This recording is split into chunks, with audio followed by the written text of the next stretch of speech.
Hello students. आज का हम लोगों का टॉपिक है numericals on vector addition and subtraction. Okay, तो इसको हम इजी इजी न्यूमेरिकल से समझने की कोशिश करेंगे। सबसे पहले मैं इजी एक न्यूमेरिकल लेता हूँ। मैंने मान लिया कि ये एक्स एक्सिस है। ओके, ये वाई एक्सिस है।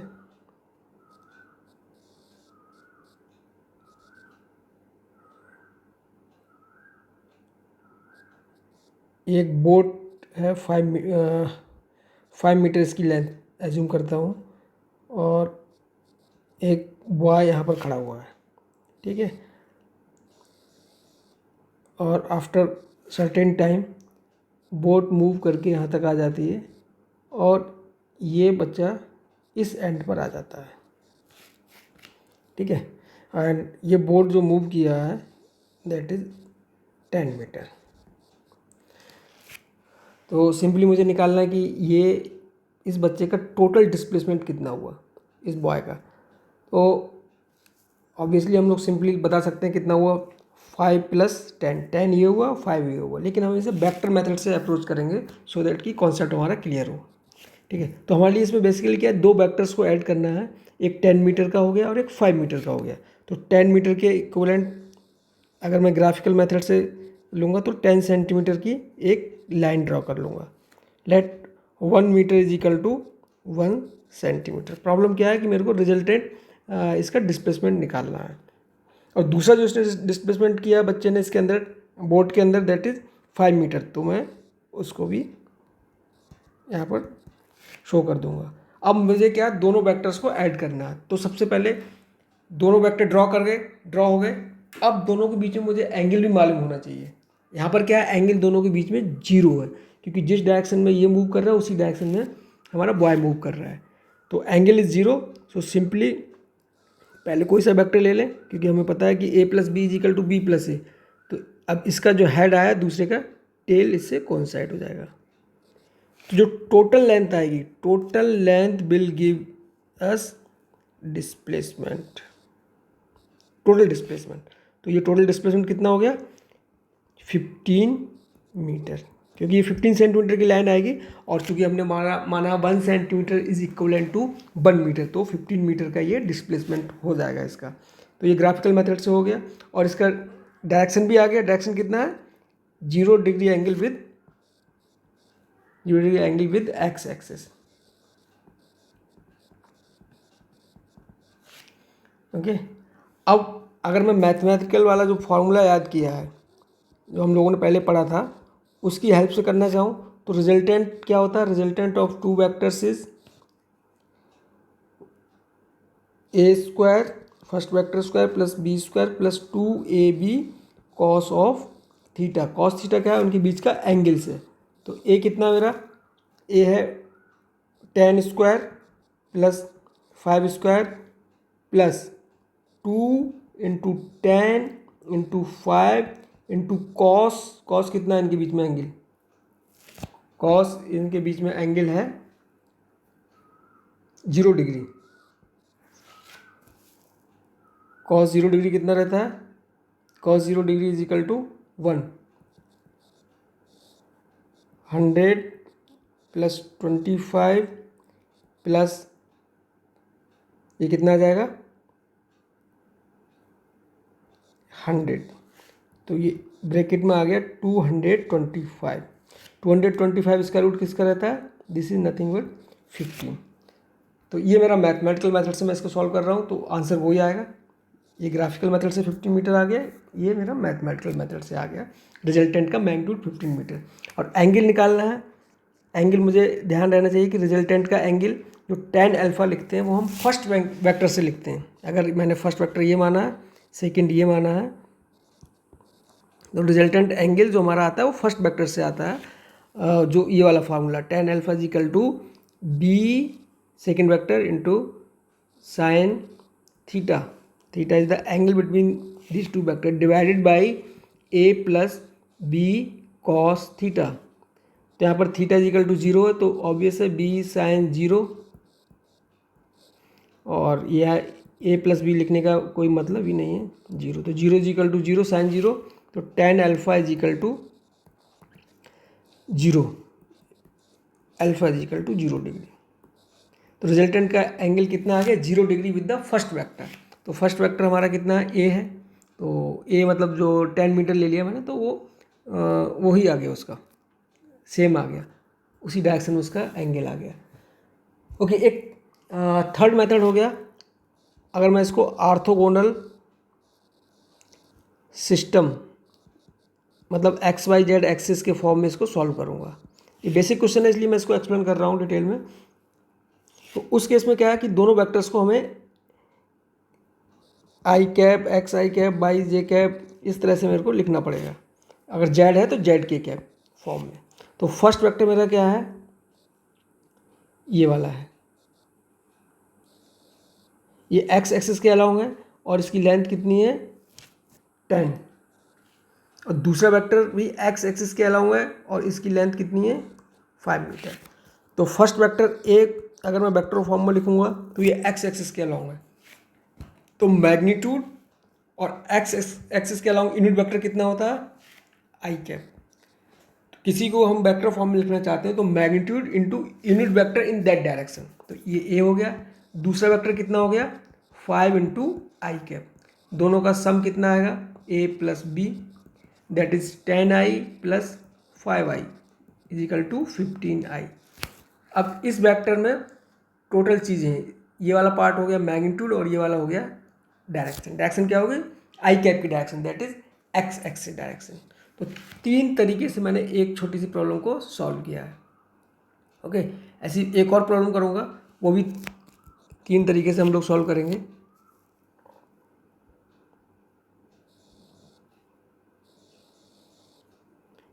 ओके, ये एक कार्डबोर्ड है, ये 4 मीटर, ये 3 मीटर लेंथ का। यहाँ पर एक चींटी है, छोटी सी चींटी, और चींटी ऊपर की तरफ मूव कर रही है, A B C D. Okay, और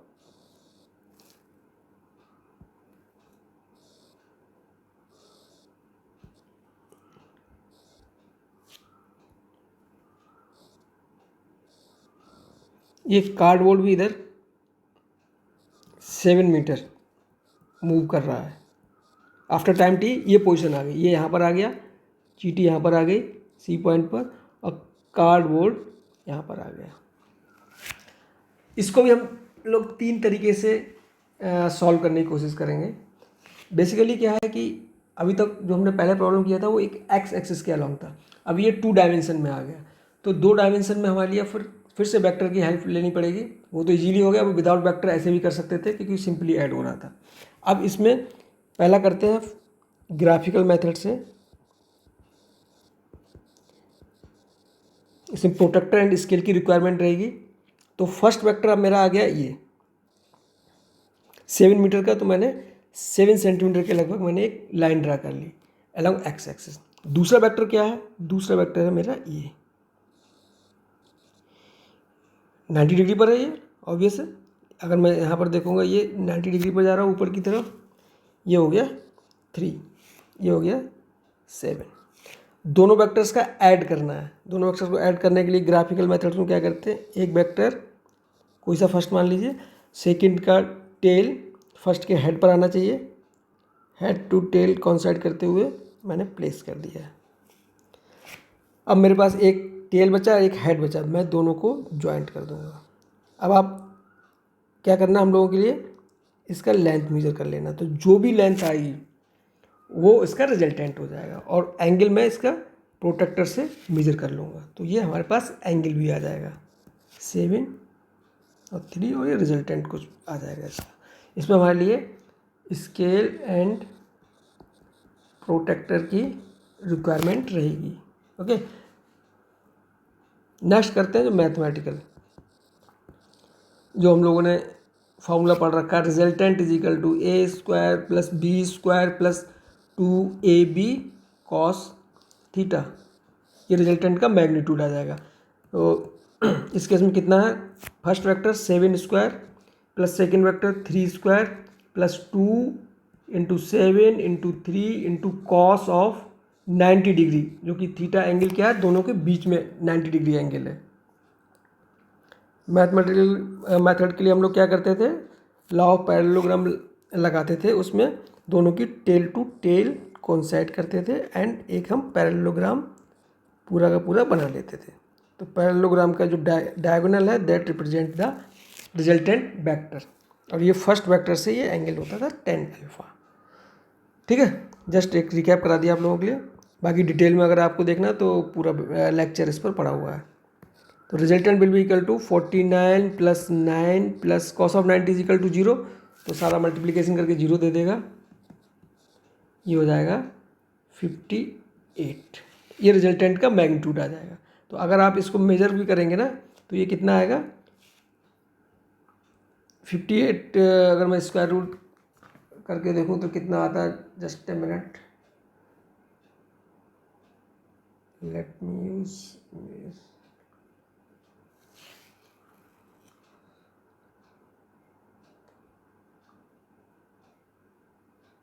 7.6।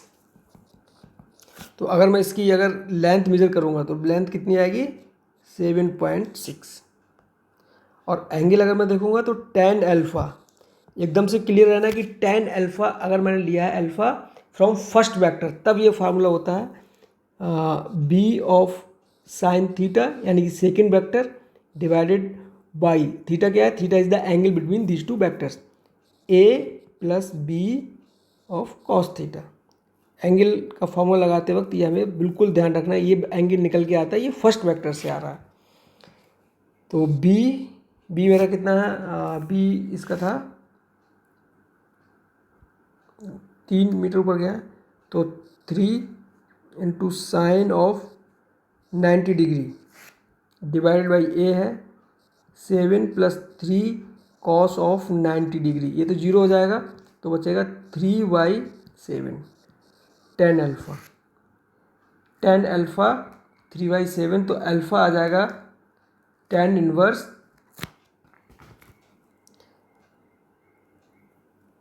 Alpha is equal to tan inverse 3/7।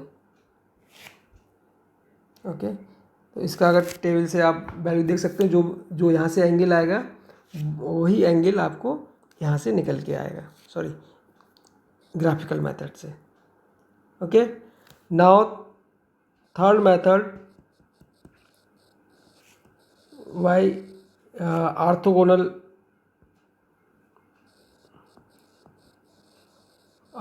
Oblique कह सकते हैं हम लोग, यूनिट वेक्टर मेथड। इससे भी हम लोग ट्राई करेंगे इसको। ओके, फर्स्ट वेक्टर कहाँ है, इस डायरेक्शन में, एक्स एक्सिस, ये मैंने एक्स एक्सिस ले ली। दूसरा वेक्टर क्या है, इस डायरेक्शन में, कितना लिया मैंने, ये 3 आया था, ये बाई एक्सिस के अलॉन्ग हो गया, चूँकि इधर बाई एक्सिस है, इधर मैंने एक्स एक्सिस लिया है, ये 7 हो गया। तो फर्स्ट वेक्टर को अगर मैं यूनिट वेक्टर फॉर्म में या ऑर्थोगोनल वेक्टर फॉर्म में लिखूँगा, कैसे लिखते हैं हम लोग, magnitude into unit vector in that direction. तो इस डायरेक्शन यूनिट वेक्टर कितना आया, आई कैप। दूसरा वेक्टर हो गया मेरा 3, और इस डायरेक्शन यूनिट वेक्टर कितना है 6। तो रिजल्टेंट क्या है मेरा, दोनों को ऐड करना है, ए प्लस बी, तो 7i प्लस 3j। चूँकि यहाँ पर कोई j का नहीं कंपोनेंट है, इसमें i का कोई कंपोनेंट नहीं, तो वो आपस में ऐड नहीं होगा। i का कंपोनेंट केवल i के साथ ऐड होता है, j का कंपोनेंट केवल j के साथ ऐड होता है। तो ये रिजल्टेंट का मैग्नीट्यूड पूरा वेक्टर आ गया, इसमें डायरेक्शन भी एम्बेडेड है और इसमें इसका मैग्नीट्यूड भी एम्बेडेड है। अगर मेरे को मैग्नीट्यूड अलग से निकालना है तो that will be equal to, जो आई कैप का मल्टीपल है 7 स्क्वायर प्लस जे कैप के मल्टीपल का square, that will be its magnitude. 49 plus 9 58, जो पहले आया था वही आएगा। और ये वाला एंगल क्या बनेगा, ये छोटा सा बनाता हूँ, 7 और 3, tan alpha with x axis क्या रहता है, by component divided by j component. 3/7, alpha will be equal to 10 inverse 3/7। तो मैंने 2 प्रॉब्लम कराई, छोटी छोटी प्रॉब्लम्स है, बट तीनों मेथड से मैंने आपको एक्सप्लेन करके दिखाया है कि तीनों मेथड हम किस तरह से अप्लाई कर लेते हैं। इससे लग रहा है कि इससे आपका जो कॉन्सेप्ट है, जो कन्फ्यूजन्स हैं, वो पूरे दूर हो जाएंगे। अब इसी में थोड़ा सा और अंदर अगर हम मूव करते हैं ताकि हमारे लिए एडिशन और सब्सट्रैक्शन का पूरा आइडिया लग जाए। एक प्रॉब्लम और लेता हूँ। अगेन एक ये कार्डबोर्ड है, दिस इज़ 4x3 कार्डबोर्ड, और एक चींटी इस कॉर्नर पर बैठी हुई है। Over the period of time ये कार्डबोर्ड अपनी पोजीशन चेंज करता है। ये कार्डबोर्ड चेंज करके यहाँ पर आ गया, और ये आंट ये भी यहाँ पर आ गई। ओके, अगेन मुझे क्या निकालना है कि इस चींटी का रिजल्टेंट डिस्प्लेसमेंट कितना हुआ। ऑब्वियस है कि ये 2 चीज़ों का सम हो रहा है। एक तो ये कार्डबोर्ड इधर मूव कर रहा है एक्स एक्सिस के अलावा, और दूसरा ये आंट इस वेक्टर के मतलब इस डायगोनल के अलावा मूव कर रही है। तो हमारे लिए बेसिकली 2 वेक्टर्स को ऐड करना है। ये कितना गया है, 7 मीटर डिस्प्लेस हुआ है।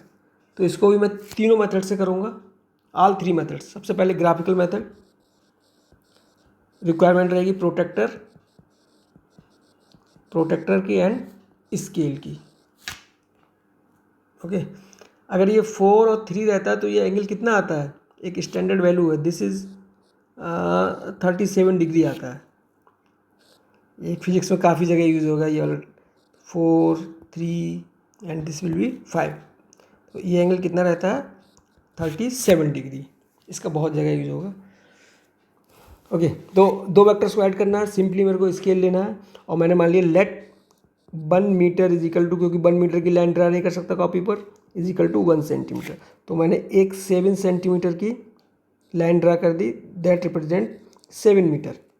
ओके, दूसरा क्या है 37 डिग्री पर फ्रॉम एक्स एक्सिस, तो ये रहेगा, और ये लेंथ कितनी रहेगी फ्रॉम पाइथागोरस थ्योरम से, ये 5 मीटर रहेगी। तो मैंने 5 सेंटीमीटर का मैंने एक स्केल से ड्रा कर दिया। Okay, this angle will be 37 degree. अब ग्राफिकल मेथड में क्या करते हैं, हेड इसके टेल से कोइंसाइड कर सकते हैं, और हम a+b या b+a दोनों कर ले, कुछ भी कर सकते हैं, दोनों में सेम ही रिजल्टेंट निकल के आता है। तो ये रहा मेरा a, और ये आ गया मेरा b, और रिजल्टेंट मेरा जो हेड एक और ये टेल बचा है, इसको मैं ज्वाइंट करके रिजल्टेंट निकाल दूँगा। Okay, 7, 5, this is 37 degree.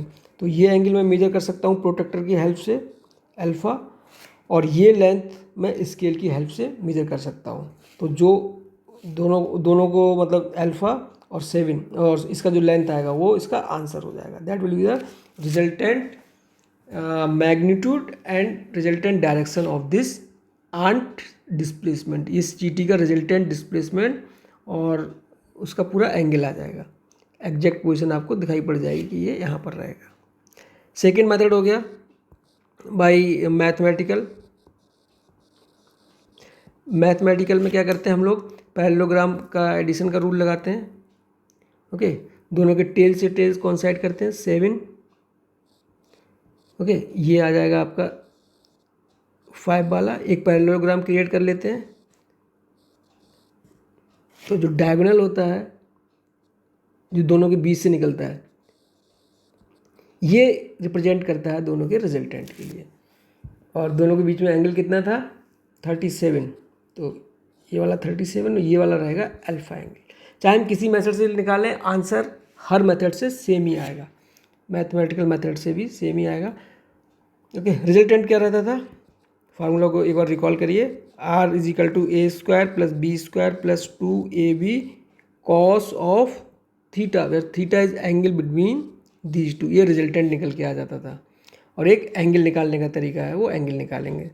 तो ए स्क्वायर कितना, 7 स्क्वायर प्लस बी कितना 5 square plus 2a into b into cos of कितना एंगल है 37, 49 प्लस 25 प्लस कॉस ऑफ 37 कितना रहता है, कॉस ऑफ 37 इज 4/5,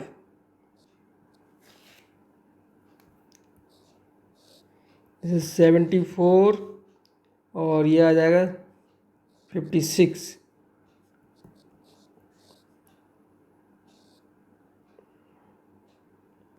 130, ये रिजल्टेंट का मैग्नीट्यूड आ गया 100 स्क्वायर रूट ऑफ 130। और इसकी अगर वैल्यू में निकालो, जस्ट ए मिनट,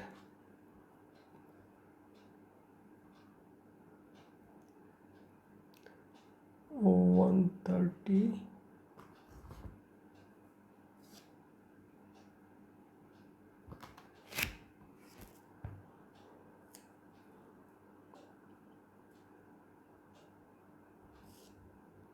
ये आ जाएगा 11.4 अप्रॉक्स। और एंगल कितना आएगा, tan alpha with the first vector. First vector अगर से ये एंगल होता है, ये क्लियर रखना है, मैं बार बार बोल रहा हूँ, इसी में कन्फ्यूजन हो जाता है। तो second vector b into sine of theta, जो उसके बीच में एंगल दोनों के बीच में a plus B of cos theta.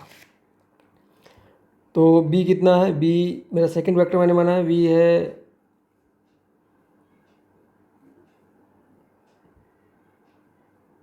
b वाला कितना था,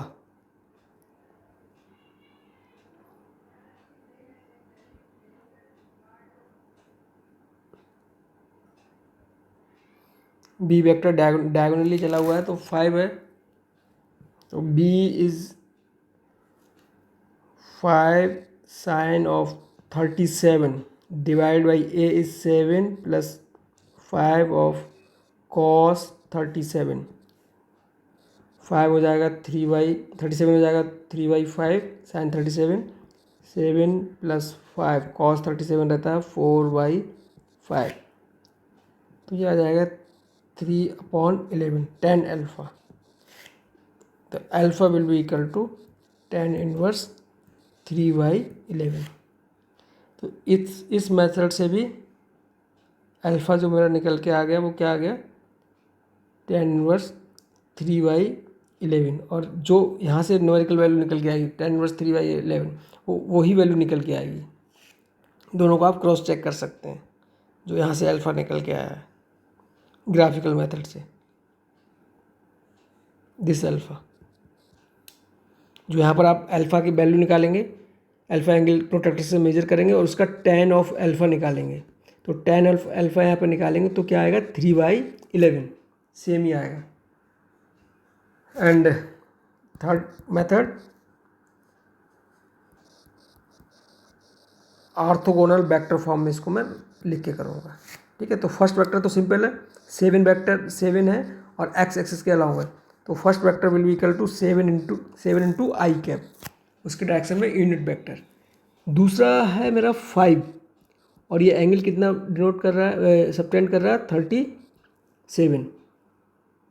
तो अगर आपको पता हो कोई भी लाइन एक्स एक्सिस से अगर थीटा एंगल सबटेंड कर रहा है तो उसकी डायरेक्शन में यूनिट वेक्टर कितना होता है, I cos theta plus J sine theta. ये पॉजिटिव डायरेक्शन से कर रहा है, ठीक है।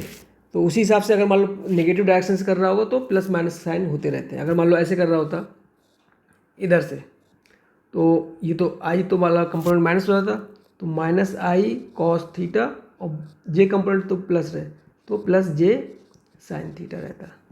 ये यूनिट वेक्टर है, unit vector in the direction जिसमें कि थीटा एंगल सबटेंड कर रहा है पॉजिटिव एक्स एक्सिस से, तो I cos theta plus J sine theta. तो बी वेक्टर हमारा हो गया 5 into I cos 37 plus J sign 37। तो ये क्या 37 क्या बनेगा, आई ये हो जाएगा 4/5 और ये ऑलरेडी 5 है यहाँ पर, प्लस 5 इंटू जे कैप इंटू 3/5। 5 से 5 कैंसिल, 5 से 5 कैंसिल, तो ये बन जाएगा 4i प्लस 3j। और आप वैसे भी कर सकते थे, अगर ये कितना था पहले 4 और ये 3 था, ये इसके दो कंपोनेंट अगर 5 वाले करेंगे तो ये दो वेक्टर से मिलकर बना हुआ है, 5 का रिजल्ट करेंगे तो 4i प्लस 3j। या फिर आपने यहाँ से एंगल डायरेक्ट पता है तो आप वैसे भी लिख सकते हैं, दोनों तरफ से आप लिख सकते हैं। तो दो वेक्टर्स हो गए। अब रिजल्टेंट वेक्टर हो जाएगा r will be equal to a plus B. A कितना है मेरा, a is nothing but 7i और b है 4i cap plus 3j cap. अब जो एडिशन होता है इस फॉर्म में वो i वाला i के साथ ऐड होता है, j वाला j के साथ ऐड होता है। तो j का कोई और है नहीं तो केवल i वाले i से ऐड हो जाएगा, तो 11i cap plus 3j cap resultant. ये रिजल्टेंट वेक्टर हो गया। इसका अगर मैग्नीट्यूड निकालना है रिजल्टेंट का, इस फॉर्म में अगर वेक्टर लिखा होता है तो उसका रिजल्टेंट निकलता है स्क्वायर रूट ऑफ जो x का कंपोनेंट है, i कैप का जो कंपोनेंट है उसका स्क्वायर, प्लस जो j कैप का कंपोनेंट है उसका स्क्वायर। अब k का यहाँ पर कुछ नहीं है इसलिए उसका लगाने की कोई ज़रूरत नहीं है। तो दिस विल बी 121 प्लस 9, तो ये कितना आ गया 130। तो पहले भी रिजल्टेंट की वैल्यू इतनी आ रही थी। हम चाहे किसी भी मेथड से निकालें, मैग्नीट्यूड और डायरेक्शन पूरा का पूरा सेम ही रहेगा। और दूसरा एंगल निकालेंगे फिर से tan अल्फा, ये x एक्सिस से निकल के आता है, ठीक है। ये वाला x एक्सिस से निकल के आता है। इसमें क्या होता है, component of by divide by component of x, जो भी कंपोनेंट है। इसमें बाई कंपोनेंट कितना है 3 और x का कंपोनेंट है 11। तो tan alpha will be equal to 3/11। Again वही आ गया 3/11। तो मैंने वेक्टर एडिशन को पूरी तरह से तीनों जो तरीके हैं उनको न्यूमेरिकल की हेल्प से एक्सप्लेन किया। अगर थ्योरी पढ़ना है, थ्योरी के लिए मैंने ऑलरेडी क्लासेस कर चुका हूँ इसके ऊपर। आई होप कि ये आपको ज़्यादा कॉन्सेप्ट क्लियर कर दिया होगा, क्योंकि बच्चों का इसमें कन्फ्यूजन रहता है कि किस मेथड से करें। आप किसी भी मेथड से करें, आपका आंसर और सॉल्यूशन जो भी आएगा वो सब सेम ही आना चाहिए। कन्फ्यूजन इसमें बिल्कुल भी नहीं रखना चाहिए, तीनों मेथड आपके लिए क्लियर होना चाहिए। Thanks for watching video.